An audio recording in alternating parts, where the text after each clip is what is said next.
Сайн байцгаана уу хүүхдүүдээ. Байгаль наймын хичээлээр гадуур хувцсны тухай хамтдаа ярилццгаая.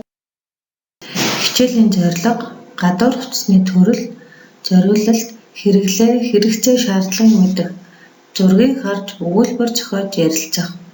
Хувцас хэрхэн цаг агаартай тохируулан өмсөх талаар санаагаа чөлөөтэй илэрхийлэх. За хүүхдүүдээ гадуур хувцас нэрлэцгээе. Хүүртэг, хүрэм, цамц, төрөөтэй гутал, пүүз, өмд, богино төрөөтэй гутал. Мөн бид толгойдоо малгай, оролт, бэлэг, хүйтний үлрэлт зориулж өмсдөг. Зун бид нарны малгай, углаа ширгэлдэг шүү дээ. За хүүхдүүдээ зураг сайтар ажиглаарай.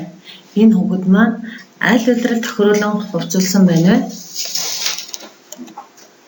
Зөв. Өвлийн улиралд зориулан хувцас өмсөн байна шүү дээ. Дараагийн зургийг сайтар ажиглаарай. Энэ бол сандал байна, тийм ээ? Сандалыг бид хэзээ өмсдөг вэ? Нартай халуун өдөр өмсдөг шүү дээ. Харин хувцас чамайг халуун нар, хүйтэн бороо, салхи шуурганаас хамгаалж чадна. Тиймээс бид улиралдаа тохируулж хувцас өмсөх хэрэгтэй.